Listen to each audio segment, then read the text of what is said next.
அன்பு நெஞ்சங்களே, நிறைய பேர் இப்போ வாழ்க்கையில் பார்க்குற பேசிக்கிட்டே இருக்காங்க மொபைலில். ரெண்டாவது பார்த்தீங்கன்னா, பணத்தை தேடி ஓடிக்கிட்டே இருக்காங்க. அவங்களுடைய தேவைகளுக்காக ஓடுறாங்க, ஆடம்பர செலவுக்காக ஓடுறாங்க. ஆனால் பின்னாடி பார்த்தீங்கன்னா டாக்டர் வீட்டுக்கு ஓடிட்டுருக்காங்க, உடலை இழந்துட்டு நிறைய நோய்களோடு. அப்போ நம்ம என்ன பண்ணணும் அப்படின்னா, ஒரு நாளைக்கு குறைஞ்சது காத்தால ஒரு 5 நிமிஷம், சாயங்காலம் ஒரு 5 நிமிஷம் மனசை விட்டு நல்லா சிரிக்கணும். நம்ம நல்லா சிரிக்கும் பொழுது நம்ம உடம்புக்குள்ளே இருக்கக்கூடிய அந்த மாற்றங்கள், நம்முடைய நோய் எதிர்ப்பு சக்தி அதிகமாகும். வாய் விட்டு சிரித்தால் நோய் விட்டு போகும்.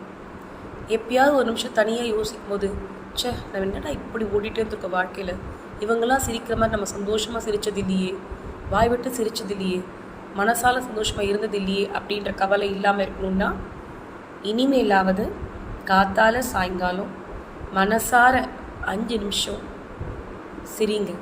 இல்லை உங்கள் முகத்தை பார்த்தே கூட கண்ணாடியில் சிரிக்கலாம், தப்பே கிடையாது. ஏன்னா நீங்கள் தான் உங்களுக்கு உற்ற நண்பன். நன்றி, வணக்கம்.